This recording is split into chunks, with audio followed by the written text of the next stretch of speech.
Bonjour à tous et bienvenue à cette 4e édition de la Tribune de Salon, l'émission préférée de la Hockey Fédération.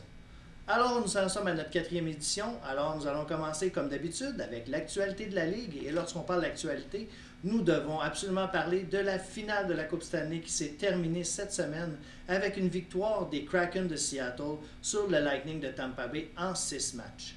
Mais pour la victoire du Kraken, il a fallu que l'équipe passe à travers les Flyers de Philadelphie en demi-finale. Ils en ont arraché. Les Flyers leur ont donné du fil à retordre. Ils ont battu les Flyers 4-3.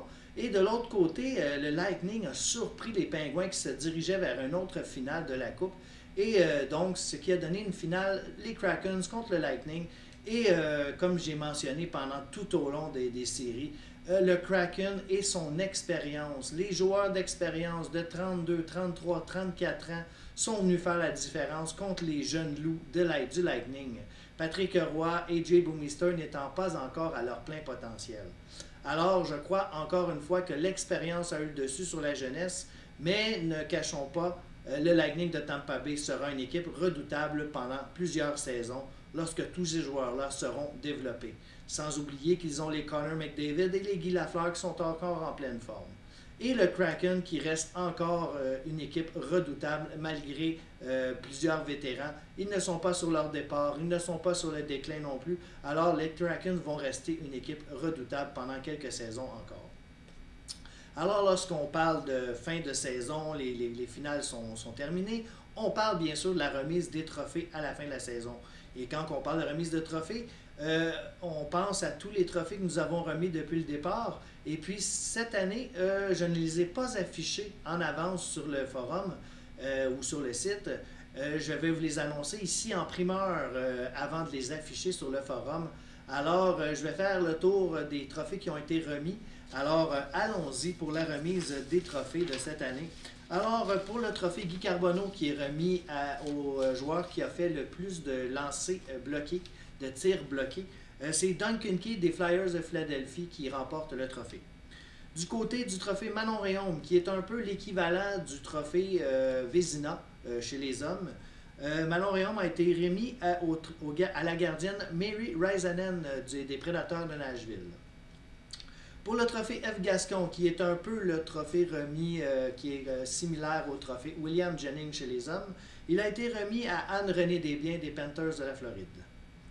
Du côté du trophée Geraldine Hainé, remis à la défenseur ayant fait le plus de points à la fin de la saison, eh bien ça a été encore remis à Erin Ambrose des Panthers de la Floride, qui trône au sommet depuis quelques saisons. Du côté du trophée dit plus et moins, ça a été remis au joueur des Penguins de Pittsburgh, Steven Stamkos. Maintenant, pour le trophée Calder, remis à la recrue de l'année, ça a été remis à Thomas Holmstrom des Red Wings de Détroit. Pour le trophée Angela James, qui est remis à l'attaquante, la fille qui a marqué le plus de points, ça pourrait être une défenseur, mais jusqu'à date, ça n'est pas arrivé. Mais cette année, c'est Marie-Philippe Poulin qui remporte le trophée. Pour le trophée Norris, nous avions trois défenseurs en nomination, dont 2 des Kings de Los Angeles, dont Niklas Lidstrom qui espère avoir finalement son premier trophée Norris. Eh bien, malheureusement, c'est son coéquipier Paul Coffey qui remporte le trophée pour une 2e fois. Du côté du Beer Pro qu'on a remis il y a quelques jours, ou la semaine dernière, je crois, eh bien, c'était Daniel Godbout qui avait gagné le trophée.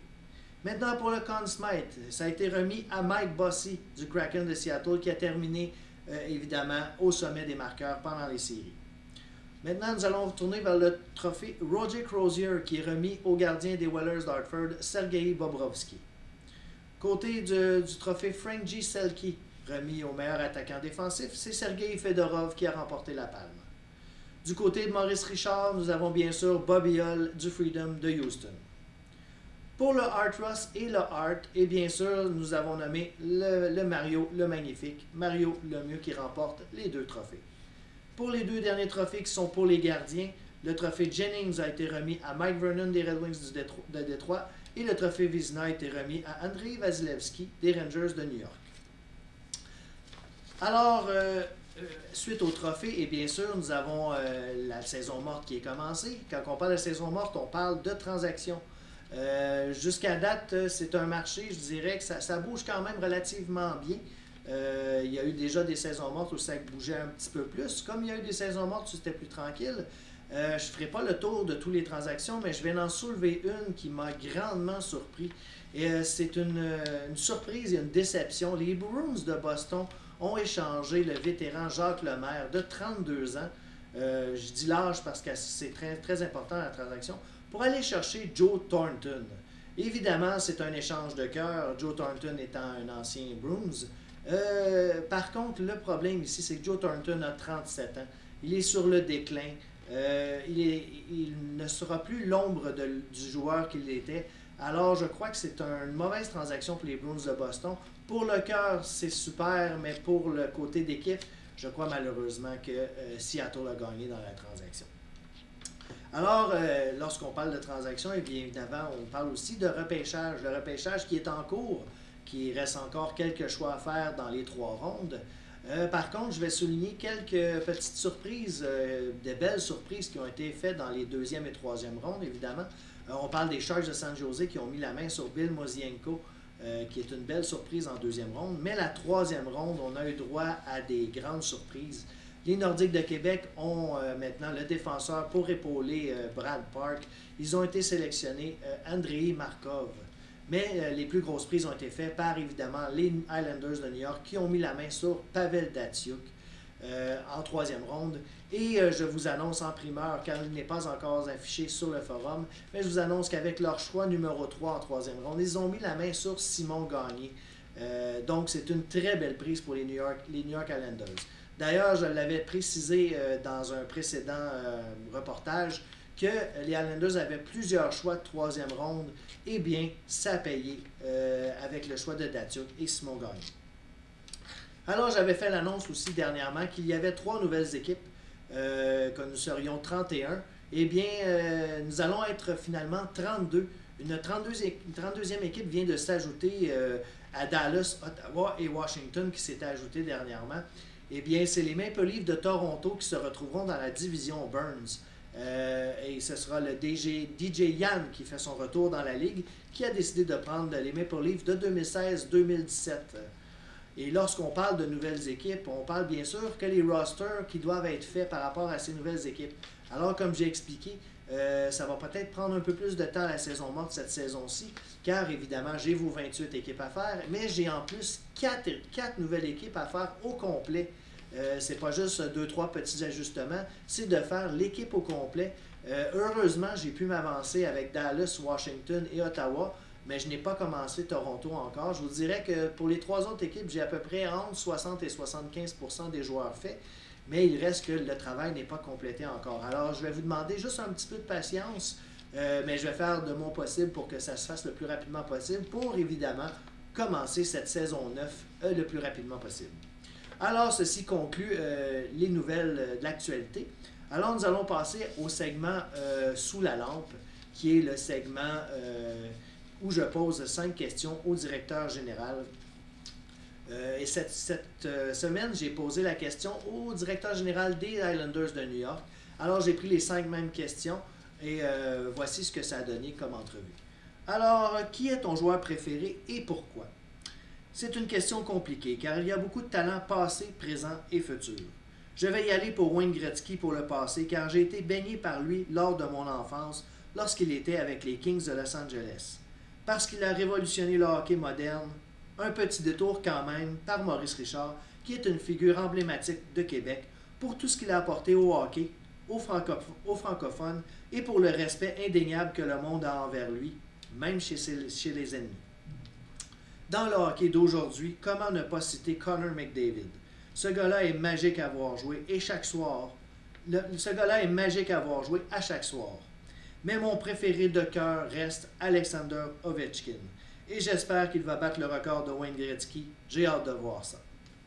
Maintenant, comme deuxième question, je lui ai posé « Quelle est ton équipe préférée et pourquoi? » J'ai été bercé avec Wayne et les Kings de Los Angeles, mais mon cœur appartient depuis tout petit et jusqu'à ma mort aux Canadiens de Montréal. J'ai le CH tatoué sur le cœur. L'histoire de ce club est et restera légendaire à travers les décennies et les époques. Je suis ému à n'en pleurer quand je vois les célébrations avec les anciens la fin du forum et les légendes au milieu. Quel souvenir de folie! Je n'oublierai jamais ça. Les joueurs passés par le club qui ont marqué la ville, la population à travers le monde entier. Enfin bref, je pourrais en jaser longtemps. Troisième question, je lui ai posé, qui selon toi est le meilleur directeur général dans la Ligue? Il m'a fait pour réponse, Cosa Nostra des Freedom de Houston se défend pas mal par sa régularité. HP des Devils du New Jersey a une très belle vision. Grondin des Kings de Los Angeles, il sait quel joueur il veut et ça fit à chaque fois. Dan du Kraken de Seattle n'a pas volé sa coupe, il la méritait. Difficile d'en nommer qu'un seul tant qu'il y en a de bons. J'ai posé la quatrième question. Si tu avais 3 joueurs à mettre au Hall of Fame de ton équipe, qui seraient les 3 joueurs? Alors il m'a répondu, mon BA-Pro forcément, car il est toujours mon meilleur atout en termes de points. Cathy Granato et Caroline Ouellette, car elles sont là depuis le début. Elles s'arrachent tout le temps sur la glace et sont des modèles pour bien des joueurs et joueuses de notre équipe et à travers la Ligue. Elles sont respectées et fidèles. Et ma cinquième et dernière question, quelle est la transaction dont tu es le plus fier et pourquoi? L'échange avec les Panthers de la Floride incluant Xavier Bourgault contre Laura Fortino et Aluna Muller, je ne crois pas avoir perdu en qualité sur l'offensive.